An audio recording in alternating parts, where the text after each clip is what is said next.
Vienna, painted in blood red on an improvised memorial in Vienna, the number 31 is a stark reminder of a grim toll, the women killed by men in Austria last year. After several particularly horrific cases among the killings were widely reported in the media, the issue of femicide is now squarely under the spotlight. In a small, wealthy country where violent crime generally is rare, a public debate has begun, galvanizing activists and forcing politicians to act. It's a really dramatic situation. It's incomprehensible, Maria Rosluma, executive director of a network of women's shelters, told AFF. Figures have fluctuated over the years, but between 2010 and 2020, 319 women were killed in Austria, mostly by their male partners or ex-partners, with a record high of 43 victims in 2019, according to a study commissioned by the government last year. In 2018, Austria was among the 3 European Union members to report the highest rates of femicide where the perpetrator was a family member or relative, Eurostat data showed. However, activist Anna Badhofer still decries a lack of outrage over femicide, saying her group instigated the memorial at a Vienna market out of frustration.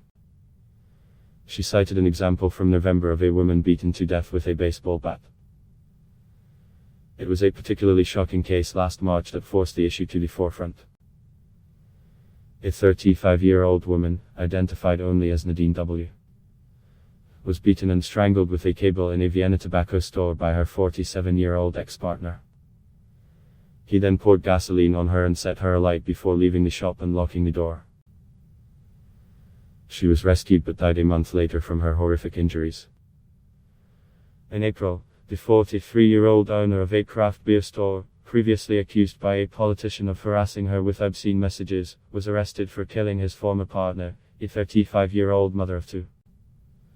Both men were given life sentences and sent to institutions for mentally disturbed offenders. From France to Mexico, South Africa to Turkey, campaigners have sounded the alarm about femicide and violence against women, often through massive rallies. In Austria, the coalition government recently allocated €25 million, $28 million, this year, among several initiatives towards fighting the problem. The killings have prompted some soul-searching in the Alpine country, where more women than men are killed, according to Eurostat figures, making it an outlier in the EU. Rosluma pointed to a tangible societal disrespect and disdain of women, which needed to be tackled. Karen Foles has bitter first-hand experience of such attitudes. During the decade in which she was stuck in an abusive marriage, she frequently felt isolated, she told AFF. You don't have anyone you can talk to, because there is so much shame and social stigma, said Foles, who now speaks about her experiences in schools. Criminologist Isabel Hader, of the University of Vienna, said that law enforcement officers also needed to be trained to respond more sensitively, as many women feel police aren't taking them seriously. It was a fear of not being believed that kept Foles from reaching out to the police. When she did eventually take her husband to court, she said that the female judge's attitude reinforced the sense she wasn't believed. The Council of Europe's Human Rights Commissioner Dunja Mijatovic, on a recent visit to Austria, called for an ambitious and comprehensive approach to protect women's rights and gender equality. She noted the Austrian gender pay gap, just under 20% in 2019, according to Eurostat, is among the widest in the EU. When you leave, all you've got is a plastic bag in one hand and a child in the other, Foles said. You become a refugee in your own country, she added.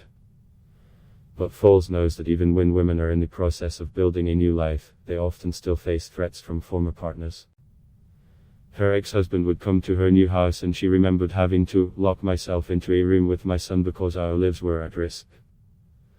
While she recognizes that the issue of violence against women is now higher up the agenda, Foles still laments that almost nobody even considers this a crime until it turns to murder. This year was only a few days old before another shocking case hit the headlines, a 42-year-old woman shot in the head and killed by her husband at their dinner table. Ad block test why?